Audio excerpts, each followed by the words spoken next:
Welcome to Islamic Life Coach School Podcast. Apply tools that you learn in this podcast and your life will be unrecognizably successful. Now your host, Dr. Kamal Akhtar. Hello everyone. Peace and blessings be upon all of you. The idea for today's podcast came to me a long time ago during a coaching program that I took with Dr. Hala Sabri. She's one of those rare women who is multidimensional, brilliant, an entrepreneur, community builder, a mother, a friend, and she is all wrapped up in one powerhouse of a human being, mashallah. If you're not in the physician world, it's going to be hard to imagine the scope of her influence. But she created Physicians Moms Group, or PMG, which now has around 85,000 women. They're all physicians. They live across the globe. When I first joined, there were only around 3,000 to 4,000 of us. Dr. Sabri has created an incredible support system through all of her services, including this Facebook group. And over the years, I've had a chance to attend 2 of the PMG retreats. And alhamdulillah, they've been one of my best investments that I've made.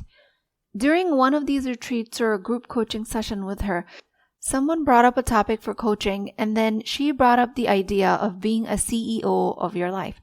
And I don't remember if it was me or somebody else being coached, and I don't remember when it was. But the whole idea landed very deep in my body, and I've been massaging this concept in my head all this time. I've implemented it and I've seen amazing results, and I do think it's extremely replicable because I teach it to my clients and they see results too. So today I'm going to break this concept down. I'm going to be creating 2 episodes for this podcast series, being a CEO of your life. Today I will tell you about the importance of the mindset, and in the next one, I will tell you about the step-by-step framework for how to practice and use it. So first, starting with some basic definitions. There are managers and then there are CEOs. Managers are the guardians of the schedules, the deadlines, the reminders. They put procedures in. They're like the tiny gears that keep the machine running. Managers respond to whatever lands in front of them. A crisis, a delay, a mistake, or any task that needs to be carried out. The mindset of a manager is anchored in the immediate and here, making sure everything functions as it is now. And this is not an insult by any means. I'm not trying to talk down these responsibilities. It's just a different job, a different description. Managers maintain the order, and CEOs create the order. Managers run the system, CEOs design the system. And when you live your life thinking like a manager, reacting, micromanaging, implementing, checking boxes, you start believing that this is the only way to live life. You forget that you can build an amazing life through leadership, strategy, and long-term vision.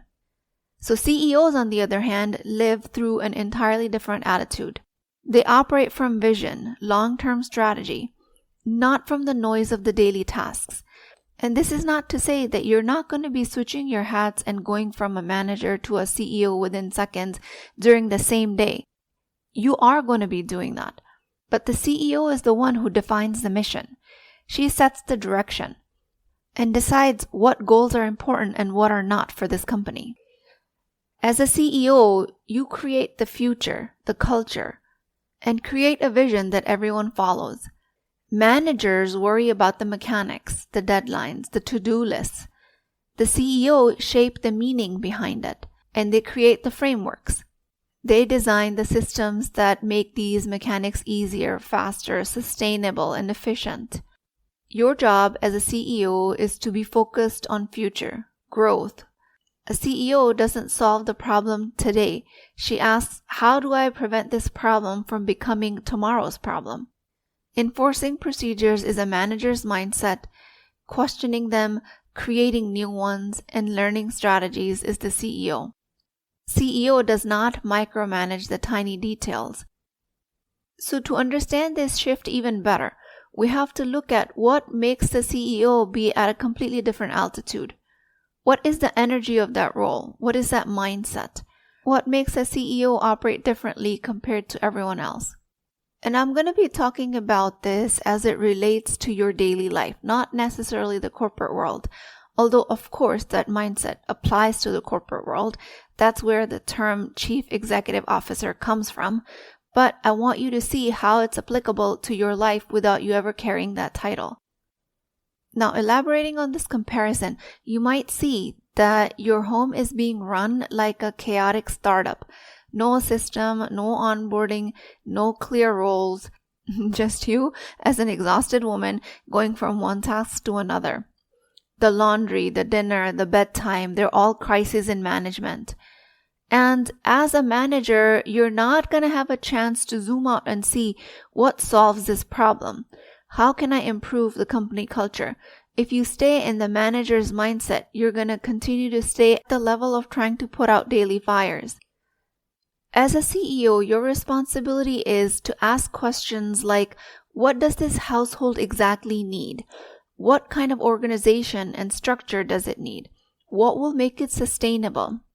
And I'm going to give you a lot more language around it because I'm not asking you to be giving orders or enforcing orders. I'm not asking you that people that you're trying to create these frameworks for follow you blindly. I'm asking you to be a visionary and become comfortable in that role. When you do that, you're going to become a woman who leads with intention instead of adrenaline. Most of the women are operating as managers inside their homes. They're running on urgency, juggling tasks. Who didn't eat? Who didn't shower? Who packed their bags and how much stuff did they leave out? Who didn't flush the toilet? Who needs the ride next? Whose homework is due when? You as a manager are responding to everyone's needs in real time, like a walking customer service department, and that's very draining. Society overall trains you to believe that this is normal and even admirable, and if you're not burned out to this level as a mother, you might not even be a good mother. This is rather unfortunate because that's not what good motherhood means. If that was the case, you would constantly be feeling irritated and resentful.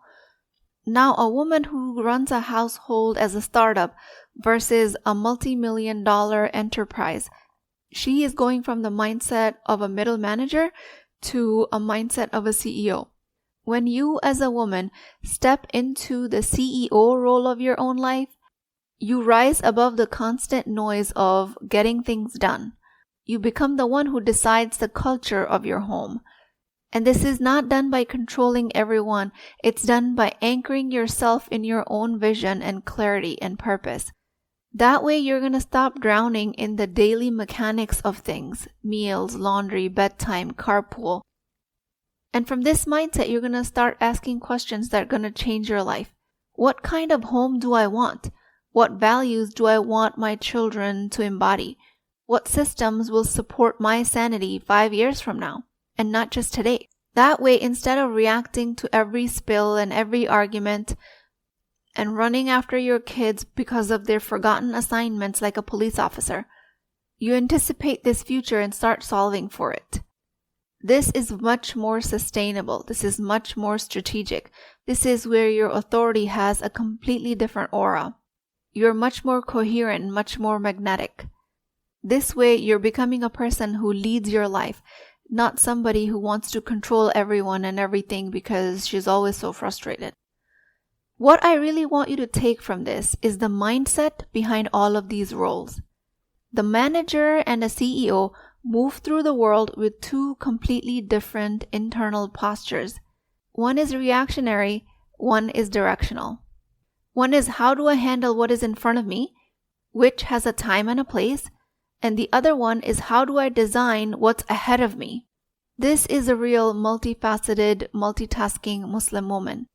Someone who can juggle motherhood, marriage, career, community, her deen, friendships, aging parents, everything with sustainability and joy.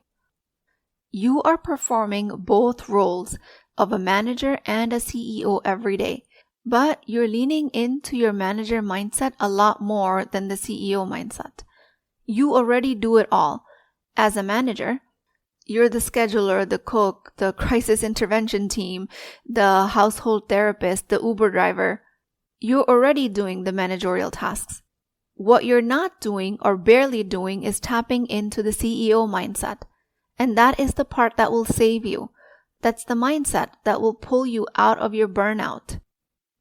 This podcast is your invitation to step out of micromanagement, out of the endless cycles of putting out fires, and step more and more into the long-term vision of leadership.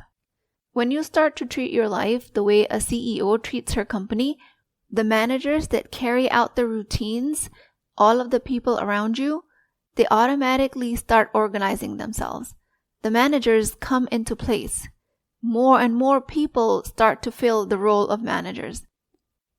Everything from your home to any other single one of your goals start to fall into structure. The husband becomes more accountable, the kids become more responsible, the friends become more responsive. When you shift into the CEO energy, the mechanics of your life fall into place automatically. So then you don't have to worry about micromanagement because that automatically starts to happen. At this point, I've given you multiple household examples. And all this time, you might already be a CEO of a corporation and not even acting like one. You may or may not have that title in the most commonly understood sense of things, but you can act like one. Where are the possibilities for you to exist as a CEO in your life, but you're not really tapping into that? Is it your workplace? Is it your voluntary organization? Is it your education? Is it your spiritual journey? What I'm trying to do here is show you that CEO has nothing to do with the job that you interview for or you get accepted for. It's just a mindset. Where in your life are you applying the CEO mindset? As a CEO, you're going to be coming into a problem with solution mode. You're going to lock in at the problem in front of you and you're going to put systems into place that help you solve that problem. Not only once, but over and over, so that the problem doesn't even exist anymore. And the systems stop the problem from recurring. Maybe you have a title in the formal LinkedIn approved sense, but even without that title, you have the option to function like a CEO in so many places. This also begs the question, where in your life are you a CEO and have the opportunity to do so, but still continuing to show up as a manager? Your responsibility is going to start to shift.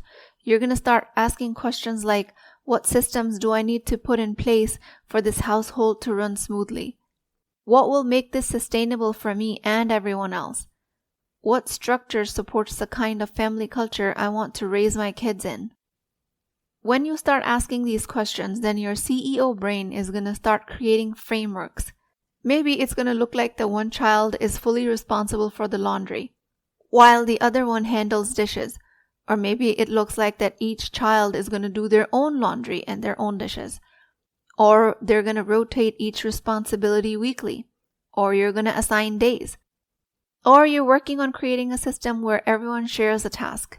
The point is, the CEO does not cling to one right way. The CEO designs the way that works. And the more and more you lean into this, the more you allow this, the CEO mindset will show you that the inspiration for your system can come from anywhere. Something that you read in a parenting book, something that you heard on this podcast, something that a friend mentioned in passing and suddenly it made a lot of sense to you. Or something that is entirely your own, unique and custom tailored to your family's personality and your goals. The origin of where the inspiration or where the framework came from doesn't even matter. What matters is that you intentionally chose that strategy that solves the problem and prevents it from repeating. In a friendship, this might look like looking forward to a fun outing, but it turns out that there are scheduling conflicts and everyone's very busy. Instead of trying to micromanage things or silently resenting that you can't hang out with your girlfriends, you create a simple structure that works for everyone and starts by asking if your friends share your vision with you. And if someone forgets or shows up late, you let that be a part of the learning curve instead of taking it personally. In business, it might look like finally recognizing that your burnout isn't coming from the work itself, but from the lack of systems.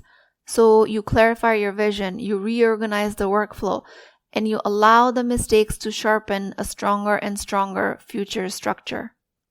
In community spaces, it might look like seeing the same problem repeat for years, And instead of complaining about the people, you shift the culture at your own level. You invite others into the vision, and you understand that consistency is what transforms the group. I'm going to be breaking down this strategy in much more detail in the next episode, but this is all about keeping it simple. The framework I give you in the next podcast is going to take you step by step and make it very applicable and easy to follow. This week, you're going to put into practice being the CEO of your life without being rigid about having a title or a corner office. Having this mindset, this inner position that lets you lead all aspects of your life, your relationships, your work, your friendships, or whatever you want to succeed in. You're becoming a person who's designing systems that support your own well-being, and everything starts to reorganize itself around your leadership. With that, I pray to Allah subhanahu wa ta'ala. O Allah, grant me and all of us the clarity to see our life with vision, the strength to lead it with wisdom. Ya Allah, open our hearts to your guidance and make us a leader of our lives with your mercy alone. Ameen Ya Rabbul Alameen. Please keep me in your du'as. I will talk to you guys next time.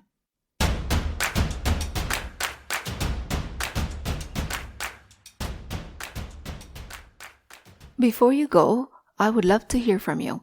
If this podcast spoke to you, please take a few moments to leave a review. Your words will help reach other Muslim women find this message.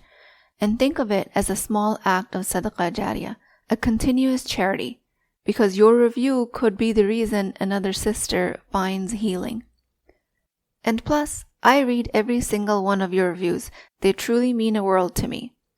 Please take a few seconds to rate and review on the podcast platform of your choice. Inshallah, I will talk to you in the next episode.